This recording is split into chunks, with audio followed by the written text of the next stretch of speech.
하나님의 말씀은 구약성경 느헤미야 1장 1절에서 5절의 말씀입니다.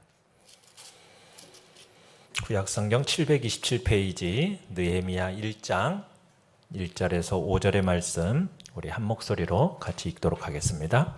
시작.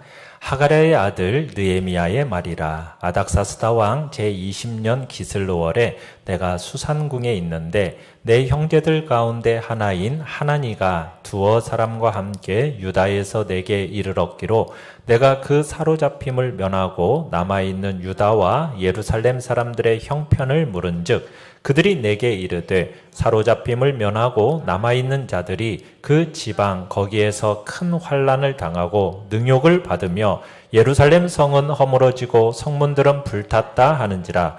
내가 이 말을 듣고 앉아서 울고 수일 동안 슬퍼하며 하늘의 하나님 앞에 금식하며 기도하여 이르되 하늘의 하나님 여호와 크고 두려우신 하나님이여 주를 사랑하고 주의 계명을 지키는 자에게 언약을 지키시며 긍휼을 베푸시는 주여 간구하나이다. 아멘. 오늘 말씀의 제목 같이 한번 읽어보겠습니다. 시작. 타협을 모르는 지도자 느헤미야. 타협을 모르는 지도자 느헤미야라는 제목입니다. 여러분, 느헤미야는 우리가 지난주에 봤던 예스라와 같은 학자는 아닙니다. 또 에스겔이나 다니엘과 같은 선지자도 아니에요. 어떻게 보면 오늘날 우리들이 평신도라고 부르는 그런 사람입니다. 느헤미야는 아닥사스다 왕 때 술 따르는 사람 관원이라는 중요한 직책을 맡고 있었습니다. 왕의 신임을 누리고 있었죠. 여러분, 이 술관원이라는 직책은 뭐 오늘날 우리가 생각한 어떤 술 시중을 드는 웨이터라고 생각하면 안 됩니다. 신임이 두터운 사람의 두터운 자리 중에 하나가 바로 이 술관원이라는 자리입니다. 왜냐하면 이 당시에 바사 왕들은 끊임없이 독살의 위협을 받고 있었거든요. 그래서 안전책으로 술관원을 뒀어요. 미리 음식을 맛보고 미리 술을 맛보면서 그 안에 독이 있는가 없는가를 이렇게 살피면서 자신들의 안전을 이렇게 이제 그 사람들로부터 이제 보장받고 있었던 거죠. 그러니까 느헤미야의 이 술관원이라는 자리는요, 어떻게 보면은 왕 앞에 친밀하게 나아갈 수 있는 자리입니다. 그러니까 왕은 느헤미야를 굉장히 신임하고 있었고 그에 대해서 굉장히 또 어떻든 친밀함을 느끼는 그런 사람이었다는 얘기입니다. 또 우리가 나중에 보겠지만은 왕에게 어떤 특별한 청을 했을 때 왕이 그것을 허락하는 걸 볼 때 또 느헤미야가 자기가 맡은 의무를 아주 충성스럽게 감당했다라는 것을 우리가 알게 됩니다. 그러니까 느헤미야는 어떻게 보면은 왕하고 매우 가까운 사람이었죠. 그러니까 자기가 조금 마음에 좀 욕심을 품으면 언제든지 개인적인 이득도 취할 수 있으면서 왕에게 영향력을 행사할 수 있었던 사람이 바로 느헤미야란 얘기입니다. 그런데 이 느헤미야는 대부분의 왕궁들 안에서 벌어지고 있는 어떤 정치적인 음모에 가담하는 것을 느헤미야는 거부한 사람입니다. 그리고 오히려 하나님을 섬기기 위해서 살았던 하나님의 사람이 바로 이 느헤미야였던 거죠. 하나님은 이 느헤미야를 부르시는데 이 부르시는 이유가 뭐냐? 궁궐 안에서의 안락함을 뒤로 한 채 예루살렘 성벽을 재건하고 성문을 보수하는 어떻게 보면 위험하고 힘든 일을 하도록 부르십니다. 우리가 이 느헤미야서를 볼 때 경건한 지도자들을 위한 훈련 안내서다라고 볼 수가 있어요. 왜냐하면 느헤미야와 그를 따르는 일꾼들이 예루살렘 성벽을 재건하는데 며칠 만에 재건한지 아십니까? 52일 만에 모든 장애를 극복하고 일을 완수해내버립니다. 그래서 이 느헤미야서는 어떻게 보면 경건한 지도자들을 위한 훈련 안내서다라고 여겨지기도 하는 거죠. 오늘 이 느헤미야서에는 아주 자주 등장하는 단어가 하나가 있습니다. 그 단어가 뭐냐면 큰이라는 단어예요. 큰. 이게 느헤미야에서만 20번 이상이 사용되고 있거든요. 우리가 이제 이 큰이라는 단어를 통해서 그 답을 알고 싶어하는 어떤 질문을 풀어주는 열쇠의 역할을 하게 되는데요. 오늘 우리가 그 질문을 한번 딱 던져보면서 그것을 말씀을 통해서 그 대답을 한번 들어보고 스스로 한번 평가해보는 시간을 갖도록 하겠습니다. 자, 1번입니다. 같이 한번 읽어보죠. 시작. 큰 부담을 안고 있는가? 큰 부담을 안고 있는가? 자, 느헤미야는 폐허가 된 이 예루살렘 성을 재건하기 위해서 예루살렘으로 가도록 징병된 건 아니에요. 느헤미야는 자원해서 가는 겁니다. 그의 느헤미야의 형제였던 하나니가 유다에 남아있는 사람들이 어떠한가, 얼마나 고생하고 있는가, 그것을 방문하고서는 돌아왔어요. 그러자 느헤미야가 그곳 상황을 묻게 되죠. 1장 2절을 보면은 하나니가 두어 사람과 함께 유다에서 와서 그 사로잡힘을 면한 남아있는 그 유다 사람들, 예루살렘 사람들 형편을 질문을 던졌어요. 이때 아마 느헤미야는 에레미야 선지자의 글을 읽고 있었던 것 같아요. 에레미야 15장 5절 우리 앞에 한번 같이 한번 읽어보겠습니다. 시작. 예루살렘아 너를 불쌍히 여길 자 누구며 너를 위해 울 자 누구며 돌이켜 내 평안을 물을 자 누구냐. 자, 이 아마 예루살렘을 향해서 이 말씀을 느헤미야는 묵상하고 있었고 그 질문을 하나니에게 던졌던 것 같아요. 자, 그래서 이제 하나니가 가지고 온 소식은 너무나도 비참하고 너무나도 고통스러운 소식이었습니다. 자, 1장 3절 같이 한번 읽어보겠습니다. 앞에 한번 보시죠. 시작. 사로잡힘을 면하고 남아있는 자들이 그 지방 거기에서 큰 환난을 당하고 능욕을 받으며 예루살렘 성은 허물어지고 성문들은 불탔다 하는지라. 지금 하나님의 백성들이 어떤 상황입니까? 큰 어려움을 겪고 있는 겁니다. 지금 동족들이 이방인들의 목전에서 큰 수치와 모욕을 당하고 있는 거예요. 성벽은 무너졌습니다. 성문은 불타버렸어요. 여러분, 성벽이 없는 성전만 덩그러니 있는 그런 여러분 상태라고 한번 생각해 보십시오. 그러면은 이방 사람들이 그 예루살렘을 얼마나 수시로 드나들면서 빼앗아가고 핍박하고 조롱하고 수치와 모욕을 가했겠어요. 그러니까 예루살렘 성벽이 허물어진 채로 있고 성문은 다 불타버렸기 때문에 처참한 모습 그대로 지금 드러내고 있다라는 소식을 듣게 된 겁니다. 자, 이 소식을 들은 느헤미야, 이 느헤미야에게 이 소식이 어떤 영향을 미치게 되죠? 이 소식을 들은 느헤미야가 어떻게 반응을 하고 있습니까? 4절에 보시면 어떻게 반응하고 있어요? 그 소식을 듣고 앉아서 울며 수일 동안 슬퍼했다라고 얘기하고 있어요. 어떻게 보면 느헤미야는 왕궁에서 지금 안락한 삶을 살고 있었어요. 그렇지만 그 마음은 지금 공경을 당하고 있는 자신의 동족들을 자신의 일처럼 느끼면서 슬피 울었다라는 거예요. 뭐 이렇게 생각할 수도 있잖아요.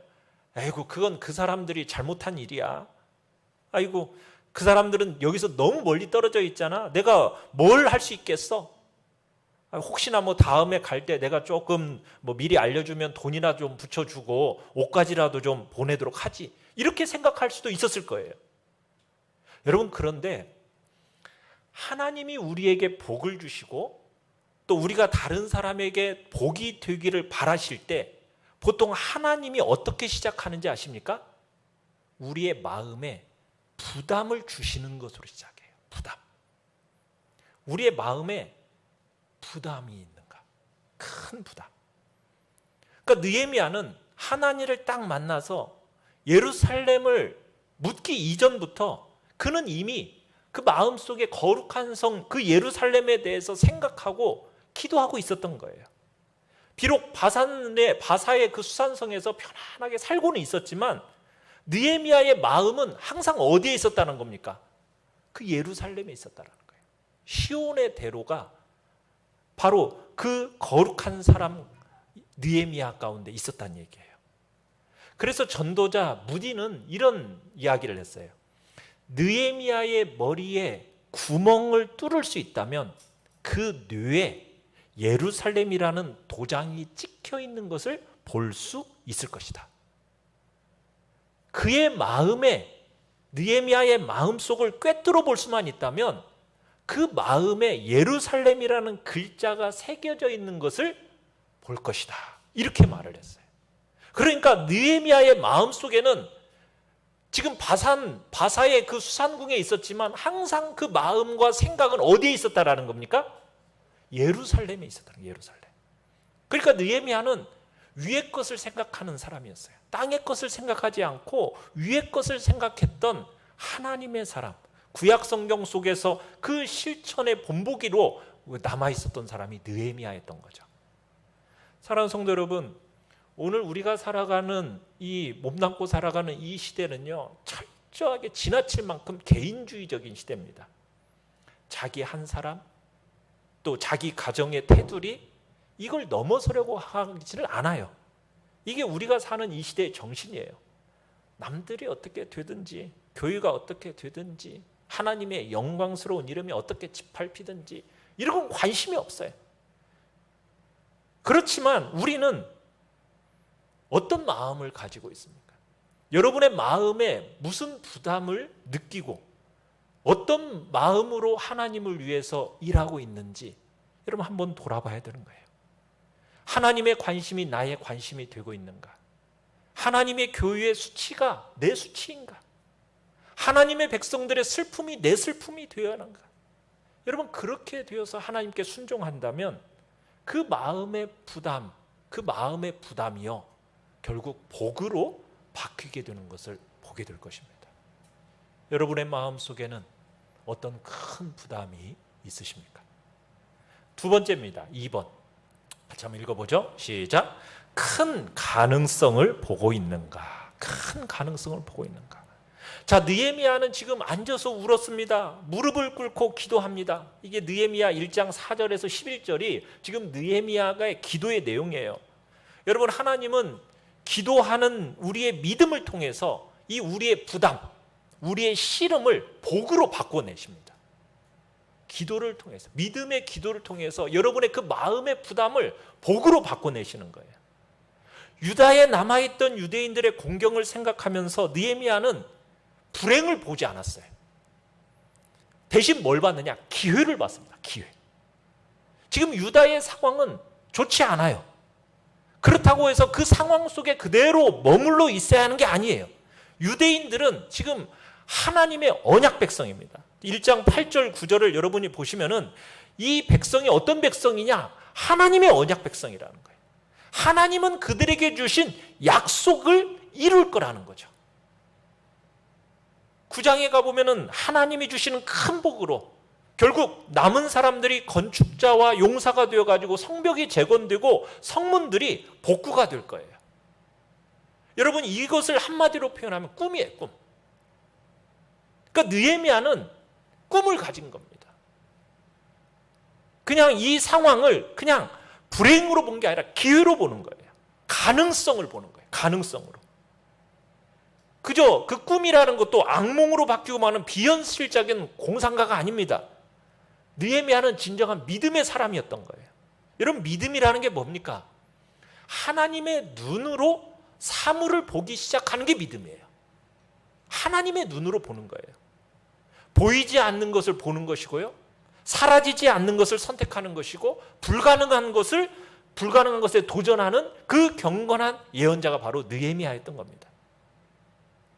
느헤미야는 약하고 경험이 없는 자신의 입장에서가 아니라 크신 하나님의 입장에서 문제를 파악한 거예요. 그러니까 문제로만 보이는 게 아니라 문제 대신 뭘 보게 되는 겁니까? 가능성을 보게 되는 것이고 장애물만 보는 게 아니라 장애물 대신에 기회로 보는 거죠. 그러면서 느헤미야는 이 모든 가능성을 봄으로 말미암아 위대한 일을 해내게 되는 거예요. 여러분 우리도 마찬가지입니다. 문제로 볼 게 아니라 가능성으로 보고 장애물로만 볼 게 아니라 기회로 본다면 우리도 마찬가지로 느헤미야나 모세나 여호수아나 또 다윗이나 바울 사도들처럼 하나님을 믿고 세상을 변화시키는 그런 믿음의 영웅의 자리에 여러분들이 있게 될 것입니다. 여러분 우리는 그런 믿음을 가져야 되는 거죠. 큰 가능성을 여러분은 가지고 계십니까? 세 번째입니다. 3번 같이 한번 읽어보겠습니다. 시작. 크신 하나님을 신뢰하고 있는가? 자, 느헤미야는 기도의 사람이었습니다. 그는 크신 하나님께 기도했어요. 느헤미야는 왕의 가장 지근거리에서요, 왕에게 부탁할 수 있는 사람이었어요. 얼마든지 이 문제를 해결할 수 있는 유일한 사람으로 여겨질 수 있는 왕 앞에 달려가서 오늘도 뵐 수 있는 사람이 바로 느헤미야입니다. 자, 그런데 느헤미야는 사람에게 찾아가서 문제를 해결하지 않습니다.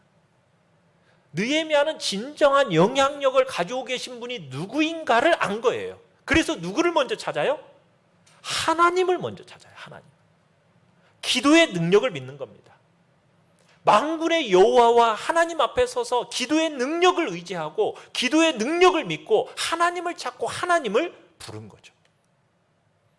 느헤미야는 하나님을 어떤 하나님이라고 부르고 있습니까? 1장 5절 앞에 같이 한번 읽어보겠습니다. 앞에 시작. 하늘의 하나님 여호와 크고 두려우신 하나님이여 주를 사랑하고 주의 계명을 지키는 자에게 언약을 지키시며 긍휼을 베푸시는 주여. 여러분, 하나님을 부름에 있어서 이렇게 부름으로 기도를 시작하고 있는 거예요. 하늘을 통치하시고 다스리시고 동시에 땅을 다스리시고 역사를 주관하시는 하늘의 하나님, 그 이름을 부르면서 기도를 시작하는 겁니다. 하나님이 어떻게 보이느냐에 따라서 문제의 크기가 달라지는 거예요. 그죠? 하나님이 작으면 문제가 커 보이는 거고요, 하나님이 커지면 문제는 작아 보이는 거예요. 근데 늘 사람들은 거꾸로예요. 하나님은 너무나 크다고 머리로는 알는데 문제를 딱 맞닥뜨리면은 하나님은 간대없거나 너무 작아 보이고 문제만 너무 커 보여요. 그러나 느헤미야는 달랐던 거예요. 하나님을 어떤 분으로 부르고 있습니까? 크고 두려우신 하나님. 하나님은 크고 하나님은 정말 두려워해야 할 장본인으로 하나님을 부르고 있었던 겁니다. 여러분, 느헤미야서를 보면 느헤미야서에는 기도가 12차례나 기록이 되어져 있어요. 그 기도에는 여러 기도가 있는데 자백의 기도, 그 9장에 보면 그 자백의 기도가 있는데 그 자백의 기도에 하나님을 뭐라고 보느냐? 크신 긍휼을 바라시고 큰 복을 베푸시는 하나님 하면서 이렇게 묘사를 해요. 그 기도하면서 여러분 9장 32절에서는 이렇게 되죠. 우리 하나님이여 광대하시고 능하시고 두려우시며 언약과 인자하심을 지키시는 하나님. 그러니까 하나님을 어떤 하나님으로 신뢰하고 있다고요? 크신 하나님. 그러니까 느헤미야의 기도 가운데 여러분 자신의 죄와 자기 백성들의 죄를 자백하는 이 기도가 지금 우리가 1장 4절에서부터 11절까지의 기도거든요. 그러면서 이제 하나님 앞에 이스라엘과 맺은 그 언약을 상기시켜 드립니다. 그리고는 예루살렘으로 가기 위해서는 휴가를 얻고 싶었기 때문에 왕을 설득시키는 일에 성공할 수 있게 해달라고 하나님 앞에 간절히 구하는 것을 기도를 마쳐요. 자, 그리고서는 그 왕에게요, 이 일을 이야기하기까지 얼마가 걸린지 아십니까? 얼마나 기다렸을까요? 넉 달을 기다립니다. 4개월을 기다려요. 크신 하나님을 신뢰할 때 여러분, 우리는 하나님을 조용히 기다리면서 좌절하지 않을 수 있어야 돼요. 그러니까 느헤미야는 그의 크신 하나님을 신뢰했습니다. 낙심하지 않고 포기하지 않았어요. 어떻게 믿고 있었기 때문에 시편 31편 15절에 이렇게 얘기합니다. 같이 한번 읽어보죠. 시작. 나의 앞날이 주의 손에 있사오니. 나의 앞날이 주의 손에 있사오니. 우리의 날은 주님의 손에 있는 거죠. 여러분, 우리가 사는 이 시대는 인스턴트 시대예요. 그러다 보니까 뭔가 하면 금방금방 결과가 나와야 돼요. 막 그걸 그렇게 해서 조급해해요. 여러분, 그러나 하나님은요, 우리를 통해서 일하실 때 그런 식으로 일하지 않으십니다. 인스턴트식으로 뭐 자판기처럼 돈 집어넣으면 금방 툭툭 튀어나온 식으로 하나님이 일하지 않으세요. 언제나 금방 문제가 해결되기를 우리는 원하지만 여러분, 하나님은 오늘 우리가 느헤미야에서 보는 것처럼 하루 이틀을 기다린 게 아닙니다. 넉 달을 기다렸어요. 그러니까 기다리는 방식으로 하나님은 당신의 일을 하실 때가 훨씬 많다라는 거죠. 그러니까 하나님의 사람들이 제일 많이 훈련받는 영역이 뭐냐? 기다리는 거예요. 기다리는 거. 기도하며 기다리고 소망 중에 기다리고 하나님을 신뢰하면서 기다리는 거예요. 눈에 보이는 것은 아무것도 없고 하나님께서 과연 내 기도를 듣고 계시는 건 확신하는 건가? 아무 표도 나지 않지만은 그러나 그래 하나님은 틀림없이 일하고 계신다. 이것을 믿고 하나님의 때와 하나님의 방법을 기다리는 거죠. 이 기다림은 하나님의 사람들이 하나님의 일을 하는 가장 중요한 방법이에요. 그러니까 기도 중에 기다림으로 하나님의 일을 하는 훈련을 하게 되는 겁니다. 자, 그렇게 기도하다가 어느 날 4개월이 지난 어느 날 바사왕 앞에 이제 느헤미야가 섰는데 그 순간에 슬픈 기색을 왕 앞에서 느헤미야가 보이게 됩니다. 2장에 보시면은 느헤미야가 크게 두려워했다라는 표현이 있어요. 2장 2절에. 그때 내가 크게 두려워해요. 왜냐하면요, 왕 앞에서 슬픈 기색을 보이면요, 그 자리에서 곧바로 죽임을 당할 수도 있는 거였어요. 그래서 느헤미야는 지금 크게 두려워했다. 여러분, 이건 조금도 이상한 이야기가 아닙니다. 그런데 이 느헤미야의 근심이 표정에 딱 나타나니까 왕이 딱 그것을 눈치채고서는 어찌된 영문이냐고 물었어요. 그러자 느헤미야가 왕에게 설명을 합니다. 근데 그 설명을 하기 전에 4절에 보시면은 뭐부터 먼저 하고 있는 걸 보게 됩니까? 내가 곧 하늘의 하나님께 묵도하고 하나님 앞에 화살 기도를 딱 쏘는 거예요. 그리고 하나님께서 그 기도에 응답해 주시는데요.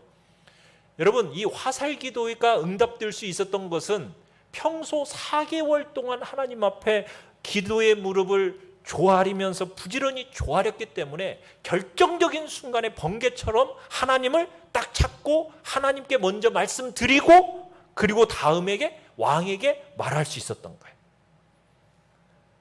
그 4개월간의 기도가 그리고는 그 당시 화살과 같은 기도를 통해서 하나님의 응답을 받게 된 거거든요. 자, 그러면서 왕은 느헤미야에게 휴가를 허락해 줘요. 그뿐만이 아닙니다. 성문과 성벽과 집을 재건할 수 있도록 필요한 목재까지 다 주게 됩니다. 그러니까 느헤미야의 이 기도와 그 눈물은 헛되지 않았던 거죠. 기다리고 사모하며 기도해왔던 사람들에게 주님은 응답을 하시는데 어떻게 응답하신다고요?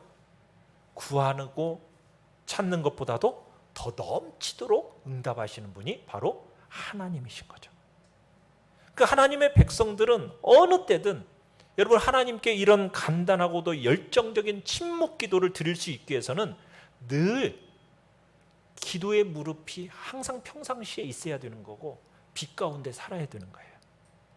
느헤미야가 넉 달 동안 이렇게 하나님 앞에 기도했기 때문에 정말 화살처럼 관역을 딱 명중시키는 이런 간단한 기도를 날려보낼 수 있었다라는 거 우리가 기억해야 되는 거죠. 4번입니다. 4번 시작. 큰 문제와 장애에 가로막혀 있는가? 자, 주님을 위해서요 뭔가를 하고 싶은 사람이라면 여러분 문제를 해결해야 되고 장애를 극복해야 되는 겁니다. 누군가가 문제라는 것을 이런 식으로 정의했어요. 목표에서 눈을 뗄 때 보게 되는 난처한 것. 그러니까 목표를 딱 봐야 되는데 목표에서 딱 눈을 뗄 때 보게 되는 난처한 것이 뭐다? 문제다. 그러니까 느헤미야는 성벽을 재건하고 그 다음에 부서진 성문을 보수함으로써 정말 하나님이 영광을 받으시고 도성이 안전되게 하는 것, 이게 이제 목표였습니다. 여기에 시선을 고정하고 있었어요.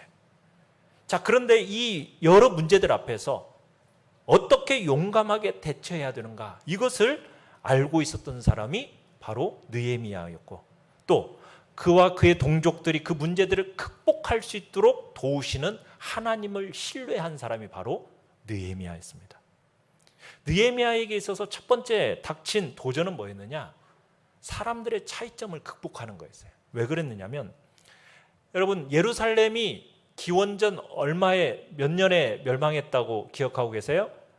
586년에 멸망을 했어요. 그리고서는 바벨론 포로로 끌려갔죠. 그리고서는 다시 귀환을 합니다. 첫 번째 스룹바벨과 예수아를 통해서 귀환한 시기가 언제냐? 주전 538년이에요. 그리고 나서 성전이 이제 재건이 됩니다. 스룹바벨 성전이라고 그래서 그 재건이 맞춰지는 시기가 언제냐? 주전 516년입니다. 그러니까 586년에서 516년까지 70년의 기간이 이제 있었던 거예요. 자, 그런데 느헤미야는 3차 귀환인데, 에스라가 2차 귀환이고 느헤미야가 3차 귀환인데, 3차 귀환은 몇 년에 있었는지 아십니까? 이 정도는 이것이에요. 주전 444, 444년에 예루살렘에 도착하게 돼요. 자, 그러니까 이 거민들이 지금 150년 동안 성문 없이 성벽 없이 살고 있었다라는 거예요. 그런 상황에 지금 익숙해 있었던 겁니다. 그런데 지금 성벽을 건축하자, 성문을 다시 복구하자 이런 계획을 했을 때 이게 별 반응이 보이지 않을 수 있었다는 얘기예요. 참, 그런데 하나님께서는 느헤미야 2장 11절로 20절의 이야기를 딱 통해서 그 일에 부담을 가지고 일하고자 하는 사람들을 느헤미야에게 허락을 해 주십니다. 자, 그리고 하나님의 백성들이 하나님의 일을 섬기기 하나님을 섬기기 시작하잖아요. 그러면은 반드시 무슨 일이 있을까요?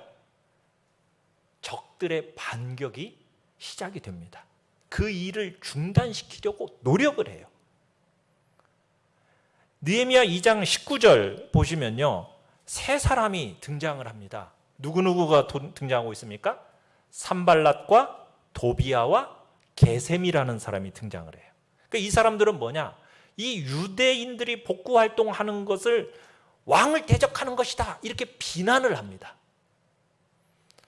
그런데 그 비난 속에서도요, 3장에 보면은 이제 그 복구 공사가 계속해서 진행이 되어져요. 그러자 4장 1절로 3절에 가보시면은 이제 이들이 조롱합니다. 비웃습니다.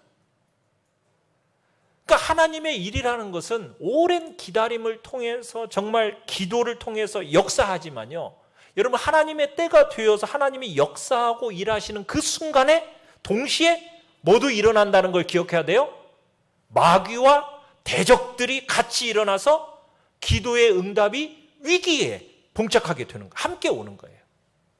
그러니까 하나님의 일이라는 것은 거스름과 대적들을 감당하면서 해야 되는 거예요. 막 그냥 술술 풀리는 게 아니에요. 그 속에서 유대인들은 어떻게 합니까? 기도하면서 일을 계속하는 거예요. 이게 이제 우리가 본받아야 할 좋은 본보기인 거죠. 근데 이 세 사람 대적들은요, 쉽게 포기하지 않아요. 뭐라고까지 하냐? 더 많은 사람들을 모아가지고 예루살렘을 공격할 것이라고 막 위협을 가합니다. 여러분, 이럴 때 어떻게 해야 되겠어요? 자, 느헤미야 4장 9절을 같이 한번 읽어보겠습니다. 느헤미야 4장 9절 같이 읽습니다. 앞에 시작. 우리가 우리 하나님께 기도하며 그들로 말미암아 파수꾼을 두어 주야로 방비하는데. 여러분, 똑같아요. 뭐가 먼저죠? 기도가 먼저죠. 기도가 하나님 앞에 마음을 먼저 쏟아내는 거예요. 그 다음에 어떻게 하고 있어요? 파수꾼을 세워요. 그러니까 현명한 지도자였던 이 느헤미야는 적들의 공격에 대비해서 그의 일꾼들을 준비시키고 무장을 시킵니다. 여기서 느헤미야의 특징을 보는 거예요. 무슨 특징이냐? 여러분, 참된 영성과 현실이라는 것을 연결시키는 것이 느헤미야예요. 그러니까 느헤미야는 문제를 접근함에 있어서 영적으로 접근을 합니다. 그런데 그 영적으로만 접근하고 끝내버리는 것이 아니라 현실적인 어려운 사실들도 직시하는 것을 꺼리질 않아요. 영적인 것, 그러면서 현실적인 것을 함께 연결시키는 거죠. 그러니까 느헤미야는 교만하게 하나님에게서 독립하려 한다거나 무모하게 적절한 준비를 무시한다거나 그렇게 하지 않아요. 기도로 자신의 중심을 다 쏟아내면서, 그러면서 하나님이 우리의 마음에 주시는 그 지혜를 가지고 또 파수꾼을 세우는 거죠. 그럴 때 우리의 삶에 많은 고난을 헤쳐가면서 하나님의 그 부름을 감당하는 역사가 일어나게 되는 것입니다. 원수는 외적인 공격으로만 오는 게 아니에요. 위쪽으로 우리를 멈출 수가 없잖아요. 그러면 또 어디에서 막 공격이 시작이 돼요? 안에서 시작이 돼요. 우리 안에서 일하기 시작하는 거예요. 그 공격이. 자, 10절을 보십시오. 느헤미야 4장 10절 같이 한번 읽어보겠습니다. 시작. 유다 사람들은 이르기를 흙 무더기가 아직도 많거늘 짐을 나르는 자의 힘이 다 빠졌으니 우리가 성을 건축하지 못하리라 하고. 자, 일꾼들 가운데 어떤 사람들이 생겨나는 겁니까? 낙심하는 사람들이 나오게 됩니다. 지금 그들이 당한 이 어려움을 해결할 수 없을 것이다라고 막 결론을 내리는 거예요. 여러분, 그러면서 또 공동체 안에 막 어려움이 생깁니다. 느헤미야 5장에 가보시면 뭐 가난한 사람들이, 가난한 유대인들이 이제 도움을 청합니다. 이 경제적으로 힘든 상황 속에서 이 부유한 유대인들은 어떤 일을 벌이느냐면요, 아주 높은 이자율을 가지고 돈을 빌려주면서 자기 동족들로부터 착취하는 일들도 일어납니다. 또 추수하는 수확물은 많지 않아요. 또 거기에 기근이 시작돼요. 안에 그냥 무수한 문제가 막 이어지는 거예요. 이런 문제들 때문에 하나님께서는 당신의 백성들에게 훌륭한 지도자를 주세요. 그러면은 적들은 어떻게 해요? 그 지도자를 어떻게 합니까? 공격을 하는 거죠. 6장으로 넘어가 보시면은 6장 1, 2절에 산발랏과 그의 무리들이요, 느헤미야에게 뭐라고 얘기하냐? 자기들과 타협하자고 그래요. 그러면서 일을 멈추게 하려고 막 애를 씁니다. 자, 그러자 느헤미야가 그들을 향해서 뭐라고 얘기하느냐? 느헤미야 6장 3절 4절입니다. 같이 한번 읽어보죠. 시작.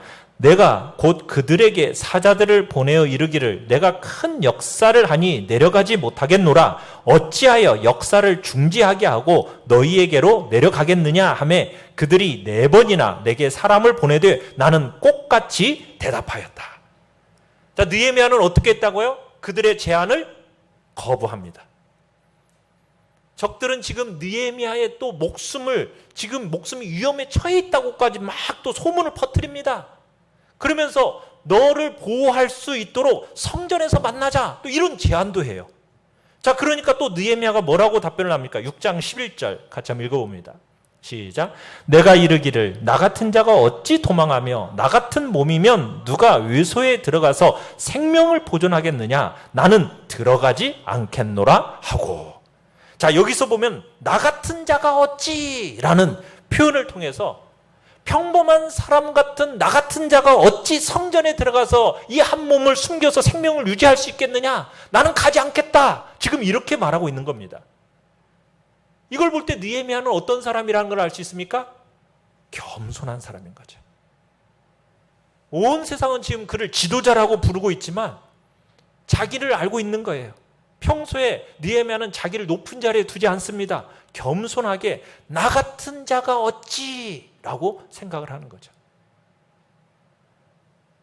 거기다가 또 느헤미야에게 있어서 가장 해결해야 할 가장 큰 문제가 또 뭐였느냐면 느헤미야 13장에 가보면은 하나님의 율법을 거스르고 이방 여인과 결혼한 유대 남자들의 죄가 나와요. 여러분, 이 상황을 해결하는 데 있어서도 또 시간과 인내가 필요합니다. 13장에 보면 어처구니 없는 일들이 막 반복해서 일어나요. 여러분, 그런데도 느헤미야는 낙심하지 않습니다. 꾸준히 자기가 할 수 있는 영역 가운데서 개혁을 계속해 나아갑니다.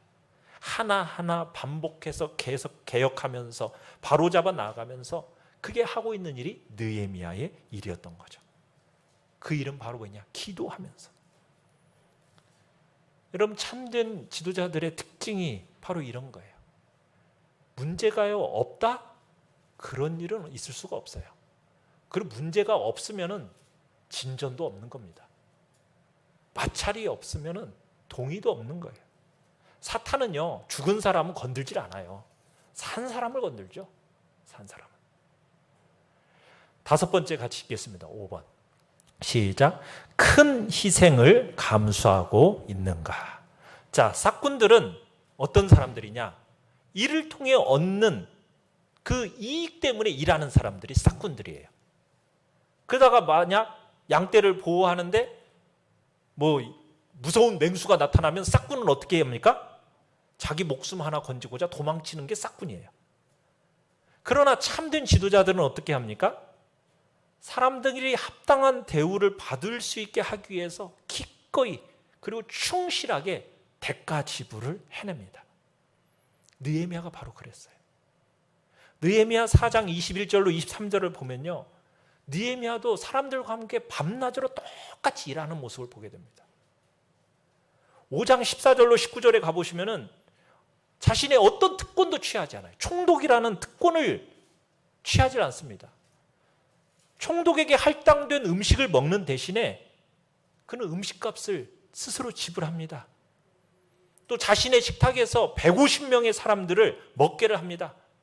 자, 그런데 그 사람들을 먹게 하는데 아닥사스다 왕에게 어떤 소요 경비를 청구했다, 이런 기록이 어디에도 없어요. 이방에서부터 많은 손님들이 왔다 갔다 하고 수많은 물질과 돈이 필요한 자리가 바로 이 총독의 자리예요. 그런데 느헤미야는 이 총독의 녹을 요구하지 않았다라는 거예요. 그냥 당연하게 사용하려고 하지도 않았어요. 그냥 자기 것을 다 내려놓은 사람이 느헤미야였던 겁니다. 왜? 백성들의 그 질고가 너무 크다라는 것을 너무나도 잘 알았기 때문에 자기를 위하지 않고 백성들의 그 안녕을 위하는 마음이 바로 느헤미야의 마음이었던 거예요. 우리는 어쩌다가 희생을 한다 해놓고 그냥 모든 사람들이 막 알아주기를 바라는 경향이 없지 않아 있어요. 그런데 느헤미야는요, 그 일의 모든 계산을 누구에게 맡깁니까? 하나님께 맡겨요. 다 그래놓고서는 아무 말도 하질 않아요. 그러니까 진정한 지도자는 누구냐? 바로 다른 사람들에게 대가 요구를 하지 않는 거죠. 먼저 희생하고 그 희생에 대해서 아무 말도 하지 않는 그 모범을 보이는 거죠.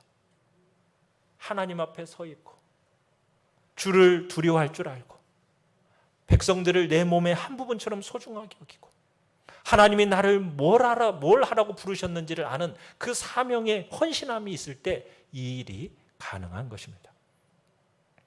우리는 주님을 경외하고 정말 주님을 사랑하고 주님의 사람들을 사랑하고 긍휼히 여기고 그들의 안위를 또 가장 중요하게 여길 줄 알아서 우리의 권리들도 기꺼이 내려놓을 줄 아는 그런 복된 자리에 우리가 있기를 바랍니다. 느헤미야서는 우리가 1장 3절에서 보듯이 큰 환난이라는 단어로 시작을 해요. 그렇지만 마지막은 큰 기쁨으로 끝이 납니다. 크신 하나님, 그분이 결국 52일 만에 성벽 재건을 마칠 수 있게 해주셨죠. 12장 43절에 이렇게 얘기합니다. 예루살렘이 즐거워하는 소리가 멀리 들렸느니라. 그러니까 모든 일이 예루살렘 처한 그 공경에 대해서 뭔가를 해야 한다는 이 큰 부담감을 느꼈던 한 사람으로부터 이 일이 시작이 되어져서 마침내 위대한 일을 이루게 되어지고 그리고 하나님 앞에 큰 영광을 돌리게 된 거죠. 우리는 이렇게 생각합니다. 나 한 사람 뭐 해가지고 무슨 일이나 할 수 있겠어? 여러분, 그렇지 않아요. 그 한 사람을 통해서 하나님은 역사하시는 거죠. 에스라를 통해서, 느헤미야를 통해서, 드보라, 룻, 에스더, 여러분 그 한 사람을 통해서 그 마음에 큰 부담을 가지고 있었던 그 부담감을 가지고 있었던 그 한 사람이 하나님 앞에 엎드려 기도한 그 결과 놀라운 일을 하나님은 하시는 거죠. 뭐 한 어린아이가 무슨 일을 할 수 있겠어? 여러분, 그렇게 생각하면 안 됩니다. 여러분, 열왕기하 5장 1절로 6절에 나아만이 엘리사 앞에서 그 놀라운 기적과 영광을 경험했던 것이 한 아이의 이야기로부터 시작이 됐고요. 요한복음 6장 8절로 13절에 나오는 오병이어의 사건이 누구의 드림으로부터 시작이 됐습니까? 한 소년의 오병이어를 드림으로부터 시작이 되어졌어요. 나 한 사람이 뭐 할 수 있겠어요? 여러분, 마음에 부담이 느껴진다면 여러분 그 부담을 가지고 하나님 앞에 나아가 그 부담을 하나님께 아뢰십시오. 그러면 하나님께서 여러분의 삶에서, 다른 사람들의 삶에서 그 부담을 복으로 바꾸시려는 놀라운 계획을 가지고 계시다라는 것 믿고 그 부담으로 말미암아 하나님 앞에 복된 자리, 믿음의 자리, 영광스러운 자리로 나아가는 우리가 되기를 간절히 축원합니다. 우리 시간 같이 찬양하며 기도합시다. 우리의 눈을 누구에게로 돌려야 됩니까? 하나님께로 돌려야 됩니다. 우리의 시선은 항상 하나님. 그럴 때 하늘의 꿈을 꾸게 되고 그 시선을 하나님께 드릴 때 살아계신 하나님, 전능하신 하나님으로부터 주님의 역사, 하나님 나라의 역사가 일어나게 되는 것입니다. 우리가 그것을 기대하면서 우리가 찬양하고 기도하며 나아가겠습니다.